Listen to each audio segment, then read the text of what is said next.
Welcome to GRE. I'm your host, Keith Weinhold. Overall, inflation's been great if you're a real estate investor, but what about the downside? Grappling with the monster of your growing property expenses, and then more defensive strategies that you can employ today with a great guest that will make you money today on Get Rich Education.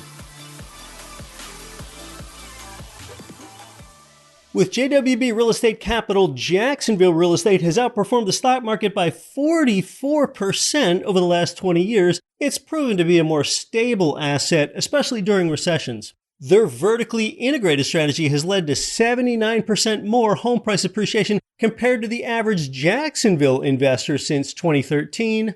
JWB is ready to help your money make money and to make it easy for everyday investors. Get started at jwbrealestate.com/GRE. That's jwbrealestate.com/GRE. You're listening to the show that has created more financial freedom than nearly any show in the world. This is Get Rich Education.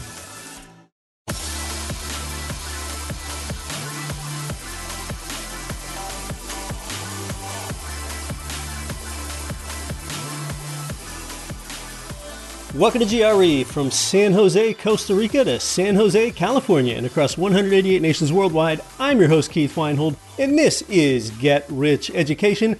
Playing defense? We don't do much of that around here. Don't live below your means, grow your means, and all of that. Attributes like leverage and inflation profiting are great upsides, and though that's where we focus, you can still increase your profit margin and cash flow if you reduce your expenses. So let's talk about that. And yeah, high inflation has probably helped you raise the rent by now, but what about grappling with your growing property expenses amidst high inflation and a labor shortage that can push up the rates that you have to pay your contractors and your other help? So let's talk about some of real estate investing's downsides today.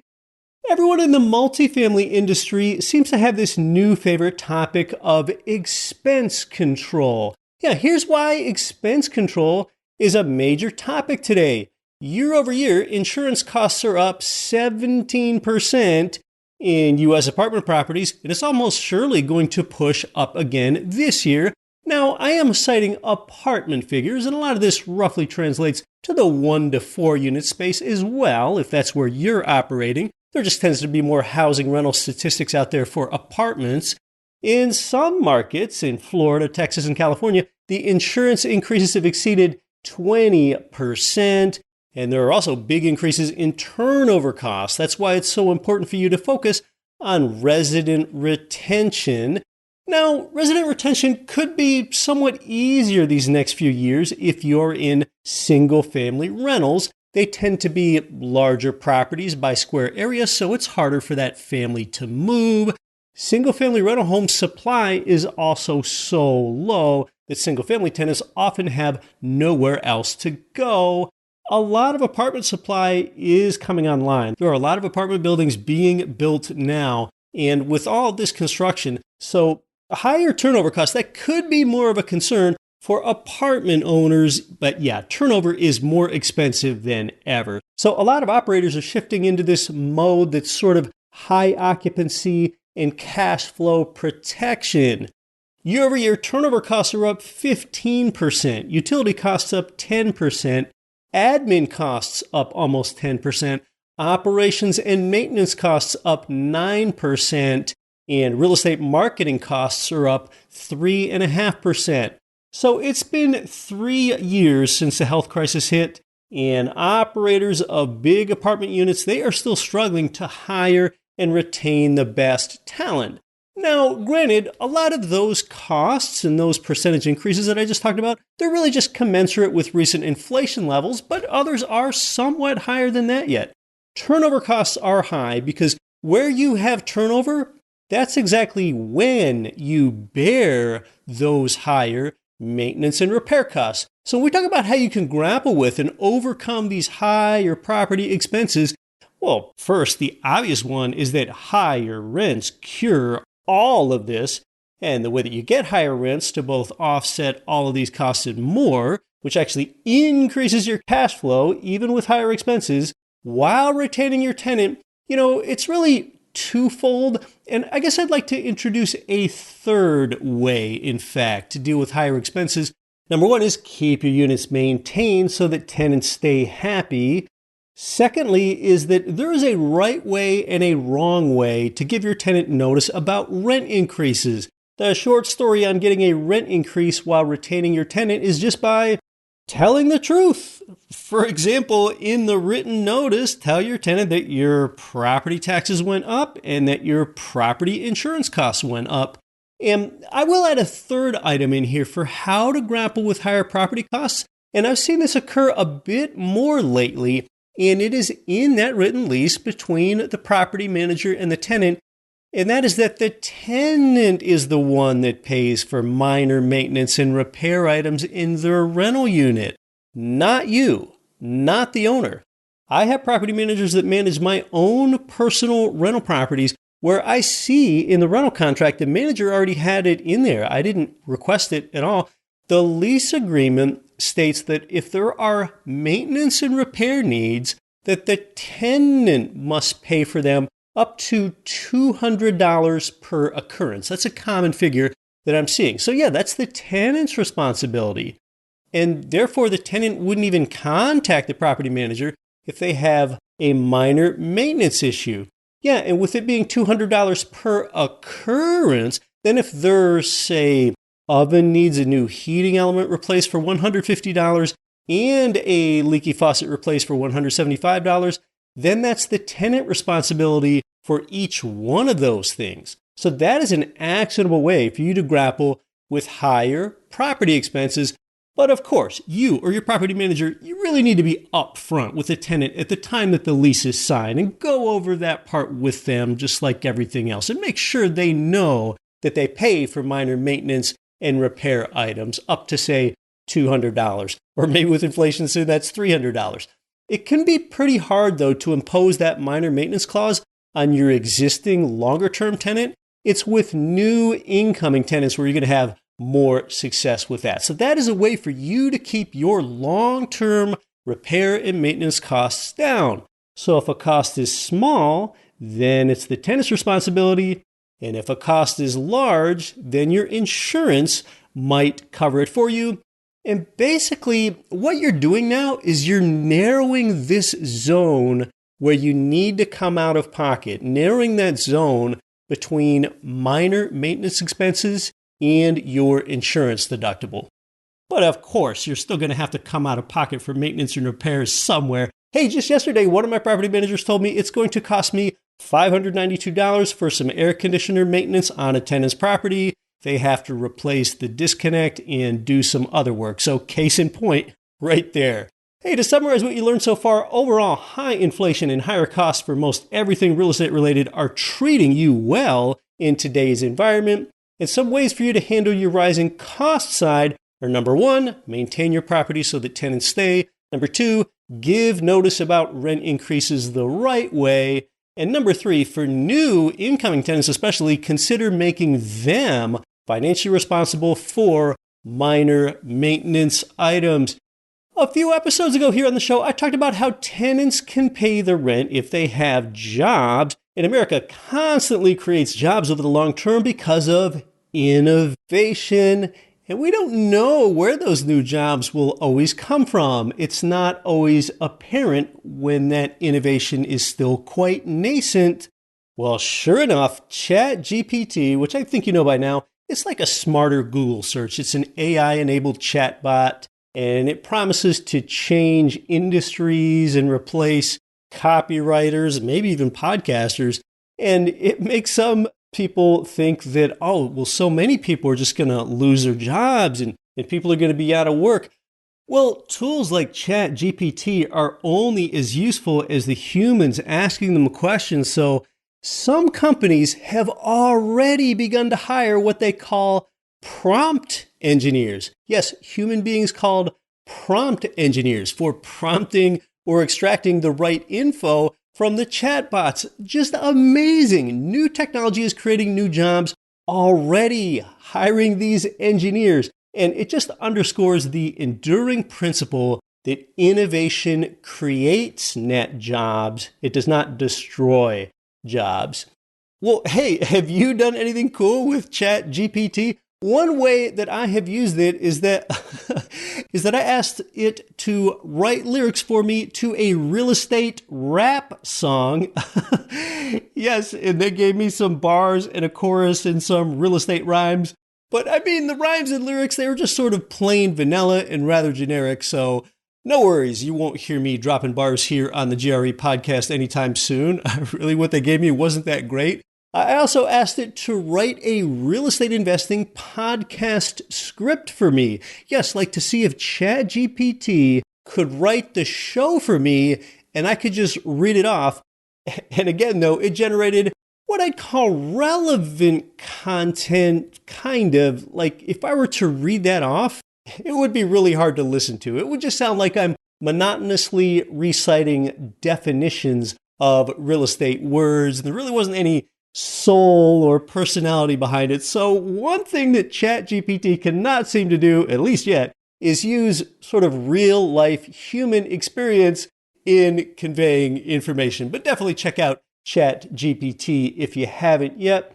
Well, as I've talked about the defensive strategy of how to deal with higher property expenses, our wealth expert guest and I will talk about more defensive strategies, including a vehicle for tax-free investment income that you might not know about, just how much cash you should be holding on to during uncertain times, and more. It's been years since he's been here on the show.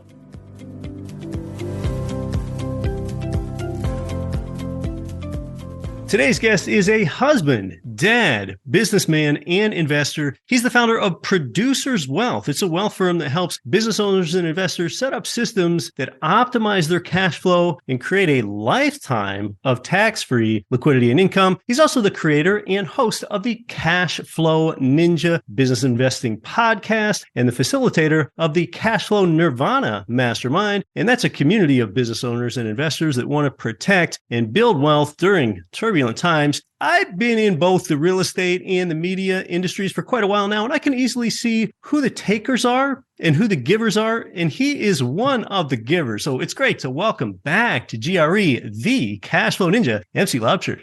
Thank you so much for having me back, Keith. It's great to be here. I've been looking forward to our conversation.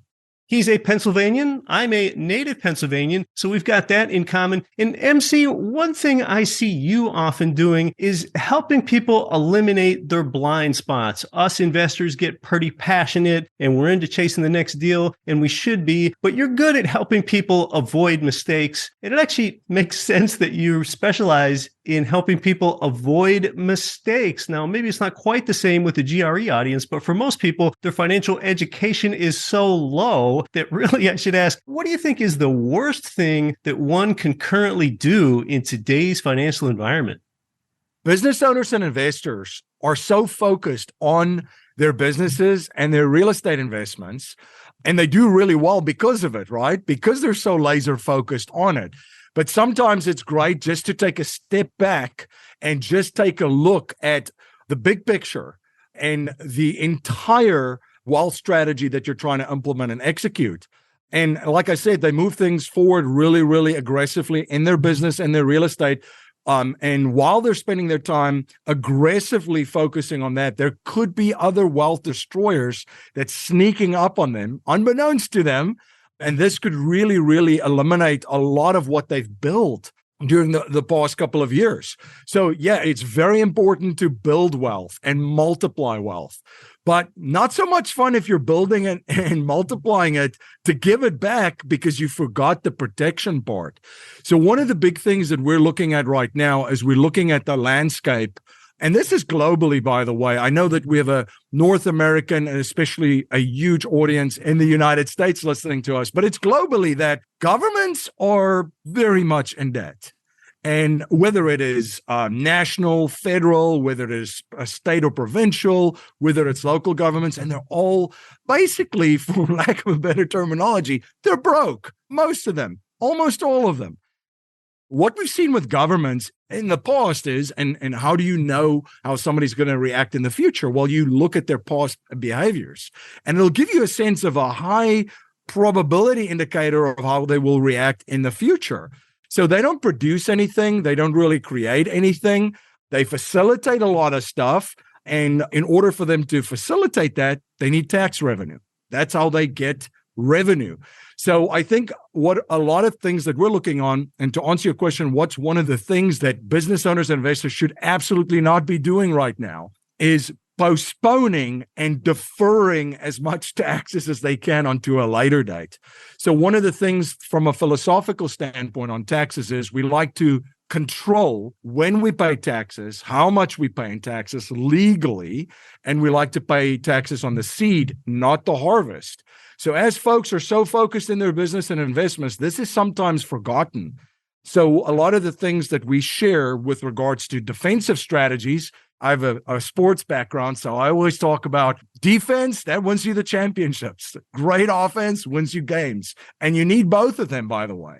But a rock-solid defense right now is very, very important, especially if you're looking at things are unfolding politically, like globally. And it doesn't even matter which party, if it's the red team or the blue team that's in charge, they're all going to come to the same conclusion and essentially raise taxes. So, yeah, you don't want to be deferring taxes right now. You don't want to postpone taxes. You do want to have a tax strategy in place.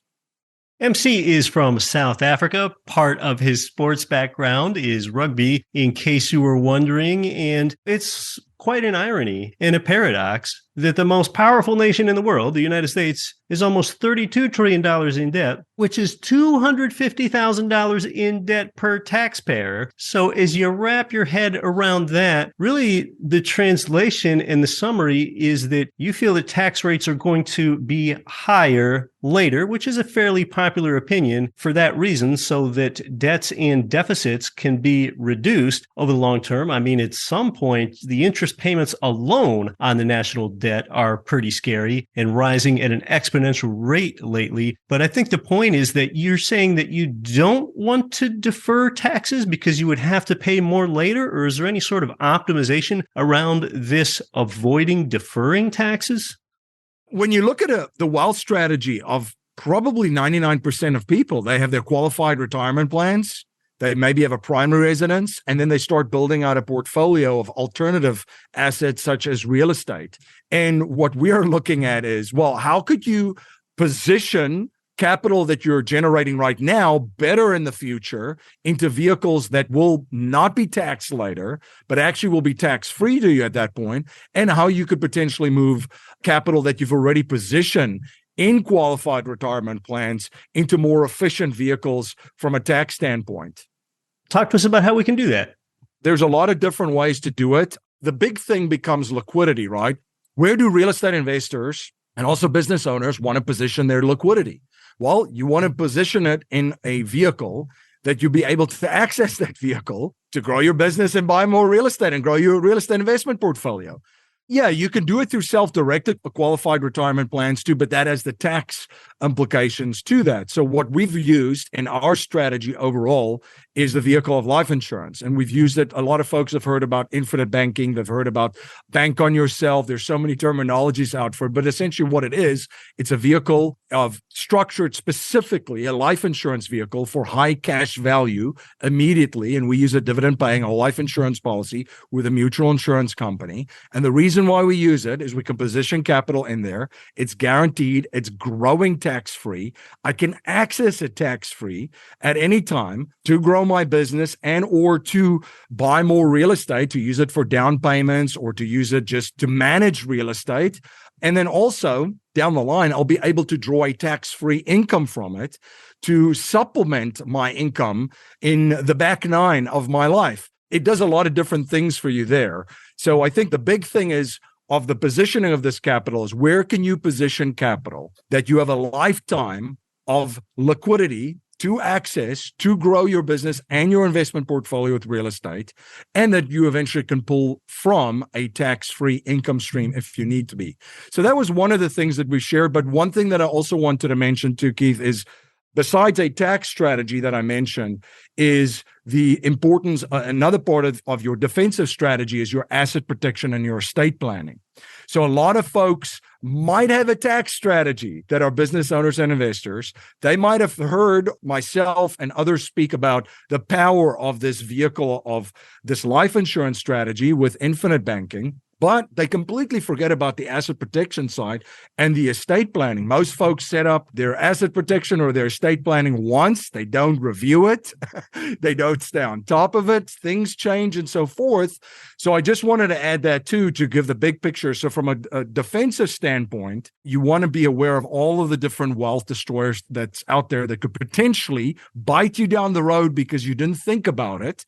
You're only focusing on the now, not and what's in front of you, not the big picture. So have a proper tax strategy in place. Revisit that at all times. Have an asset protection and an estate plan strategy in place, and revisit and update that as frequently as possible. And then have money in a vehicle, which is a tax-free vehicle that you can access tax-free and eventually pull income from it tax-free down the line as well. I'd like you to talk to us more about the infinite banking strategy. It's a concept that Nelson Nash is credited with pioneering decades ago. And if you're hearing about it for the first time here, the listener, the viewer, it might sound a bit confusing to you. What is this, using life insurance, or is this a legitimate vehicle? But it can really optimize your efficiency from a tax standpoint over the long term. So I sure don't think we want to get down into all of the nuances of the infinite banking strategy, MC, but can you just drill down and tell us how that is of benefit to someone? Yeah, so how this is structured, and a lot of folks think first life insurance is somebody has to die in order for someone else to benefit. And that's how it's sold to the majority of the public. But how the 1% actually buys life insurance is they buy it for multiple purposes. Yes, the death benefit is great, but what they actually buy it for is it's a savings mechanism, a vehicle to position capital. And they position capital in these policies because it's outside of the Wall Street casino. That's why they use mutual insurance companies. And the capital inside these mutual insurance companies, inside of these dividend-paying whole life insurance policies that are structured specifically for high cash value, is a great vehicle to warehouse that in because of the guarantees of the capital that's in there, the guarantees on the growth is tax-free, the tax-free accessibility.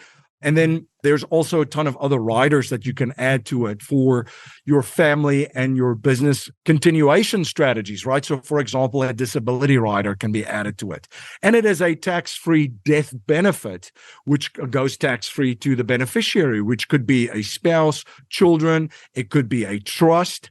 And that's why it's used in family offices based on the Rockefeller family office model, where they use these policies as a mechanism to warehouse this wealth. Because, as I mentioned before, from a tax point of view, which is the biggest threat that's out there for especially a very long-term wealth strategy, a multi-generational strategy, that's one thing. And then the other thing, too, is the erosion and division between family members. So if you keep it together and you protect it properly in trusts, there would be efficient transfer of wealth to the next generation without it being eroded or divided. So it can play a really core role for any real estate investor because you'll always have access to tax-free liquidity when you need it to position capital in. So if you need capital to manage your current real estate investments, you can access that. Tenants pay late, something breaks in a property, well, you can use that as your reserve account for that. And then also when opportunities come up in the future, you'll be able to tap into that vehicle to use it for a down payment or to use it to just purchase the property cash. So it does many, many different things for you as a business owner and as an investor. Now, we've been talking about the tax and other benefits of the infinite banking strategy that creatively uses life insurance. And don't be concerned when I say creatively, there's nothing nefarious there. People have been using this vehicle successfully for decades. But I have learned that there is another benefit in where you can keep your money inside of the infinite banking plan and outside. You can sort of keep it both places at the same time and still get the benefits. Say you've got $10,000 inside your infinite bank. you can go ahead and deploy that $10,000 outside your bank into another investment. Maybe you're going to go earn an 8% return somewhere on the $10K that you took out. However, there's also the $10K that you're still able to keep in there somehow and say perhaps earn 6% on that. So are you mirroring that? You're sort of earning money in two places at once with the infinite banking strategy? Absolutely. So I'll share with folks a quick story. When I had my first real estate mentor, and we're talking about 20 years ago, he was my first mentor. What he did in real estate in the 70s is he would take $100,000, for example, and you'll get a chuckle out of this, Keith. He'll go to a bank and he'll put that $100,000 in the bank, because at that stage in the 70s, they were paying, double-digit interest rates. Right. So he would put $100,000 in a CD in the bank, and then he would go to that same bank and he would say, Mr. or Mrs. Banker, I just put this $100,000 in a CD in your bank, earning, let's just say, 10% interest. Can I get a loan secured by that CD from your bank? And they would say, well, we're in the business of deposits and we're in the business of lending. Of course. So they would give him a 90% loan. So $90,000 you would then get as a loan from the bank secured by that $100,000. And let's just say it's at 8 or 9% at that point because of the relationship that he had with the bank. So he gets a couple of points below what he's earning in the CD. He then takes that $90,000, buys a property that pays him cash flow, appreciates in value over time, and he gets the tax benefits and the leverage and so forth, and gets paid 5 ways and pays the loan back. So he had his money working in 2 different places. Now, how do you do that with a slight twist of better efficiency? Well, in the life insurance policy, you're doing exactly that. But the growth is tax-free in the policy, remember? In the CD, it wasn't. He would have been taxed on that growth every single year. In the life insurance vehicle, it is tax-free. A similar setup, you would build up your cash value, which is the equity in the policy, establish a policy loan based on what you have in the policy, and then use that to go buy real estate. And your money's working in 2 different places simultaneously. And that's where our philosophies overlap. The real estate pays you 5 ways. The life insurance does 3 or 4 or 5 different things for you simultaneously. Oh, I love that. And that's a wonderful example about used money in multiple places at the same time. If you want to learn more about the infinite banking strategy or so many other things that wealth expert MC Laubscher can help you with, you'll learn about that by the end of the show. But we're going to come back and he wants to tell us why liquidity is more important than ever for real estate investors. You're listening to Get Rich Education. Again, our guest is MC Laubscher. I'm your host, Keith Weinhold. GRE listeners can't stop talking about their service from Ridge Lending Group and MLS 42056. They've provided our tribe with more loans than anyone. They're truly a top lender for beginners and veterans. It's where I go to get my own loans for single-family rental property up to 4plexes. So start your pre-qualification and you can chat with President Chaley Ridge personally. They'll even deliver your custom plan for growing your real estate portfolio. Start at ridgelendinggroup.com. Mid-South homebuyers, with over 2 decades as the nation's highest-rated turnkey provider, their empathetic property managers use your return on investment as their North Star. It's no wonder smart investors line up to get their completely renovated income properties like it's the newest iPhone. Headquartered in Memphis with their globally attractive cash flows, Mid-South has an A-plus rating with the Better Business Bureau and 4,000 houses renovated. There is 0 markup on maintenance, let that sink in, and they average a 98.9% occupancy rate with an industry-leading 3.5-year average renter term.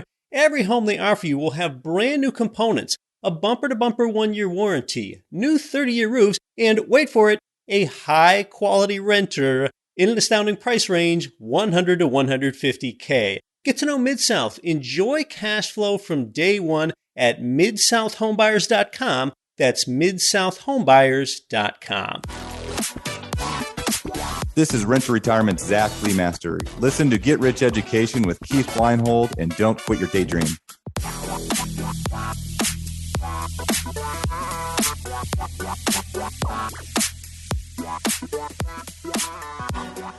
Welcome back to Get Rich Education. We're having a lively conversation with MC Laubscher. He is a wealth expert with Producers Wealth, and he's the Cashflow Ninja. And MC, you talked about it a bit previously, but you want to tell us more about why liquidity is more important than ever for real estate investors?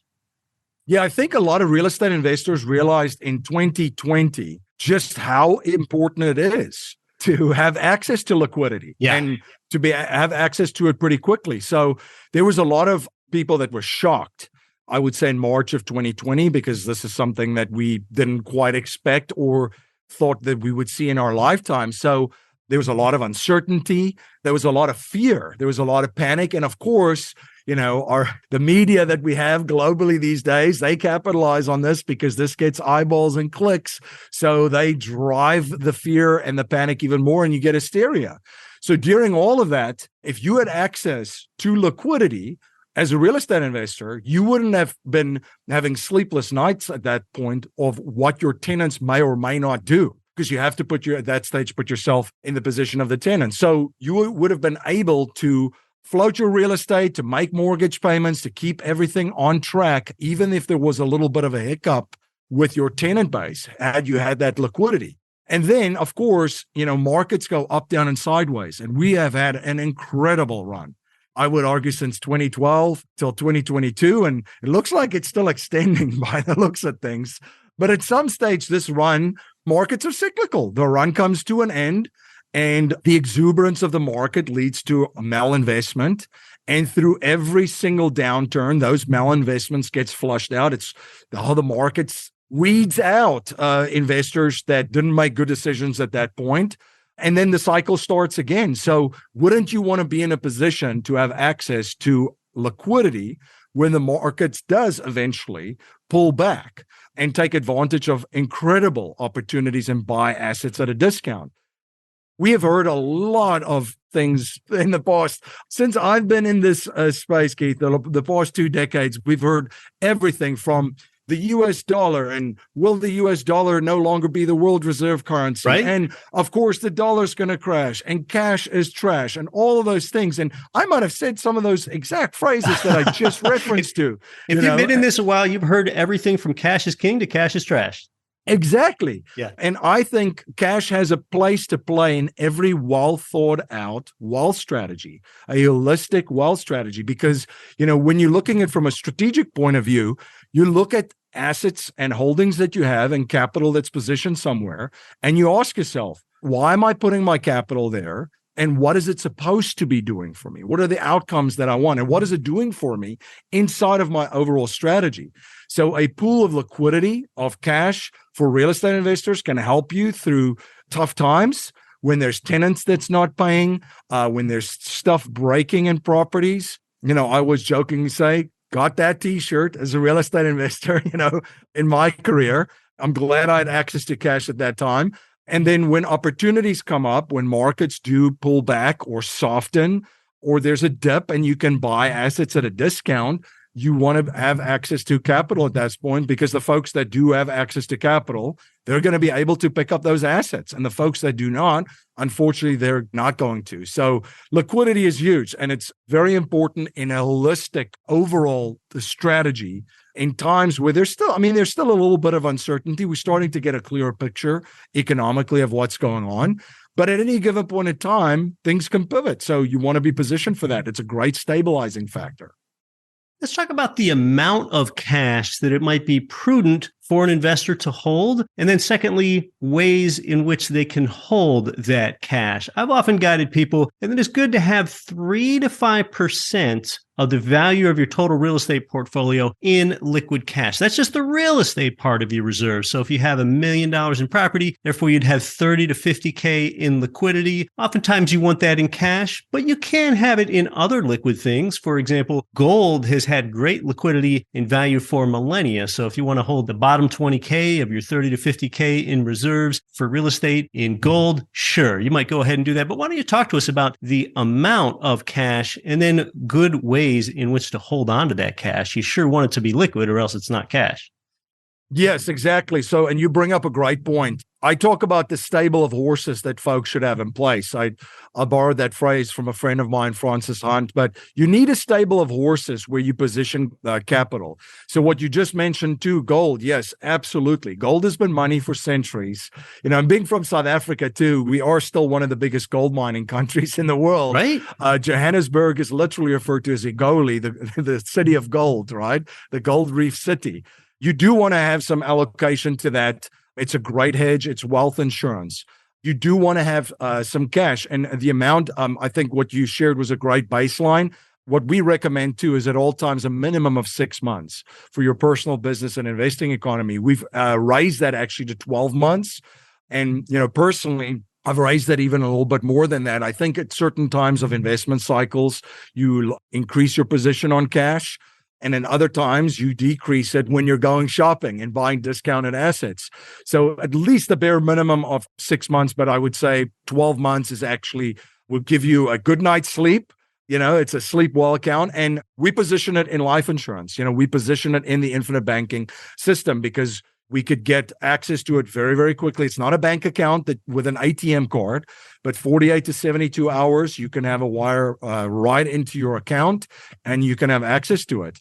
And one thing that you've spoken to about, Keith, is Bitcoin. And there's a place for that too. Very, very obviously a small amount of your portfolio, but that's sort of the three horses that we've recommended that people have. I jokingly refer to as cash as sort of your horse it's your horse and buggy horse, your horse that just does everyday jobs for you. Not very, very attractive, but you need a horse and a buggy. And gold is sort of your war horse. When the shots get fired, they don't use horses anymore in warfare, but anybody that looks at old movies of World War I, even before that, they used a lot of horses, and there were different horses used for warfare in particular. Well, the war horse puts his head down and it just keeps going. The shots get fired and the war horse is very, very durable, very, very solid, and just gets the job done in that environment.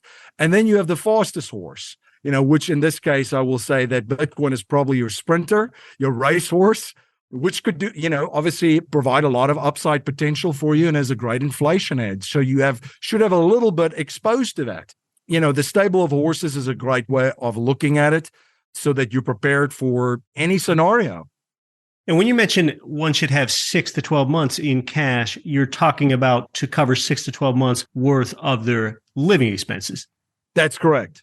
So those are some different perspectives on cash, ways in which you can hold it, which is in dollars itself. MC and others choose to hold those dollars inside the infinite banking strategy. I bring up gold because it has a pretty stable pricing history as well versus some of the other things where you almost can consider holdings in gold as a cash equivalent. MC, you give great overall wealth perspectives for people being the expert that you are. So maybe in winding down here, I often know that you like to speak about things in terms of there being a massive information gap and how knowledgeable investors can exploit an asymmetry. So can you speak to us about that?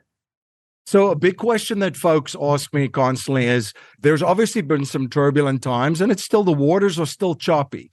So how do you protect and build wealth during turbulent times? Well, we talked a lot about the protection, and there's a lot of protective strategies to have in place. We talked a little bit about tax strategy. We talked about asset protection, estate planning. I would also throw in risk management in there as far as having all types of insurance set up and covered. And then, of course, we also talked about having a vehicle where you could position cash that is growing tax-free and that you can access tax-free, and eventually you can pull from an income stream tax-free. Now, how do you build and multiply and grow during turbulent times? Because it's very, very choppy. Well, when it's turbulent and it's a little bit choppy with black swan events like we've had, there's a massive dislocation of wealth, because a lot of folks don't quite truly understand what's going on. The only information sources that's out there is the media. And regardless of where you are in the world, when I say, media to folks these days, whether it's I'm speaking to a friend in South Africa or someone in Australia, they all start to chuckle. And there's a reason why we all start to chuckle. because of the information that's shared there. So clearly they have a business model where they have to serve their clients, which is mostly the sponsors, right? In their business model. So in this has produced in the world that we live in, this environment that we live in, a massive, massive information gap where there is such a huge difference between what most of the people perceive as going on in the world versus what is actually happening. And that's going to lead to a lot of asymmetric opportunities because this is producing a marketplace where there are distortions. I'm contrarian by nature, and I love doing things when other people are not doing them or positioning myself where folks are not. So there are many, many contrarian plays or many information kind of gaps. One example is electrical vehicles. A lot of folks would immediately run out and try to buy, let's just say, Tesla shares on that. And that's the horse that they're betting on, and that because that's all the media that they're consuming. And Elon is very, very good at PR. He's got a very good team. So they buy Tesla, and that's it. Well, I look at that and say, from information gap, well, let's just say it does go EV, but that's not going to be the only player. There's going to be other players too. Now, I don't want to necessarily buy the shares in every single electrical vehicle company, but what are they going to need? Well, they're probably going to all need lithium batteries, and they're probably going to need copper, and they're probably going to need rare earth metals and so forth. So how do I invest in something that they're all going to use? And then I don't have to bet on a horse as an investor rather than just picking a horse and having that in the stock market, which we know, you and I know how manipulated that is. So it's just a little bit of an information gap of where folks don't quite truly, they might see a trend happening, but then don't understand how to exactly play that to put them in a position to win, regardless of who the actual winner in that industry is.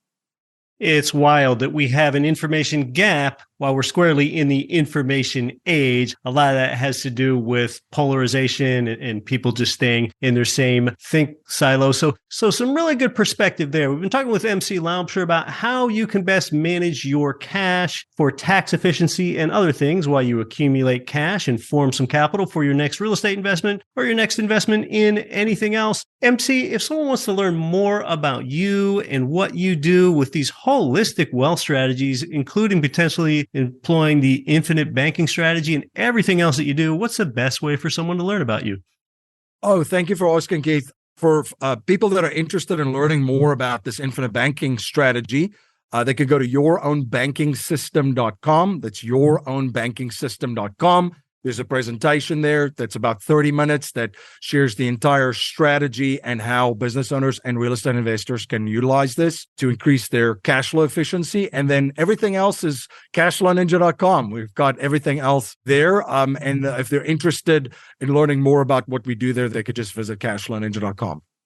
This has been a constructive chat. Thanks so much for coming on to the show. Thank you so much for having me.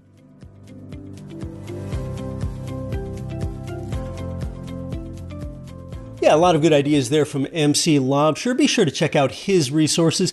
Yeah, the life insurance vehicle that's also known as the infinite banking strategy in some circles. It's something where I have sat in those seminars and I've learned about it, and it can be worthwhile for you, though I'll tell you that it does take some time to wrap your mind around it.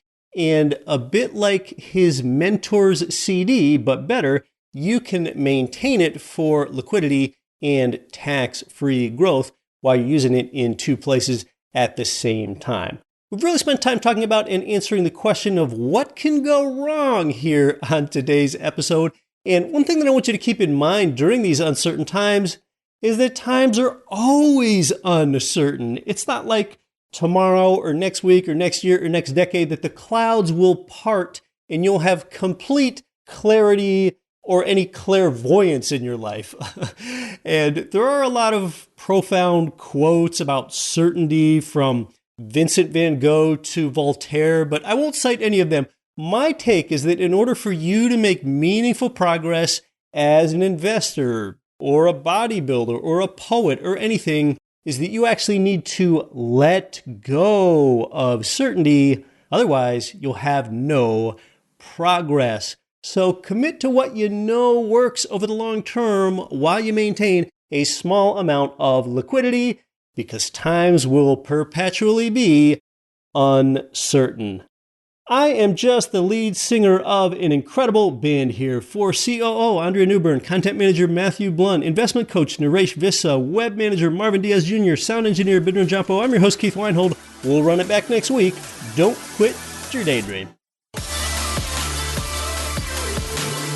Nothing on this show should be considered specific, personal, or professional advice. Please consult an appropriate tax, legal, real estate, financial, or business professional for individualized advice. Opinions of guests are their own. Information is not guaranteed. All investment strategies have the potential for profit or loss. The host is operating on behalf of Get Rich Education, LLC exclusively.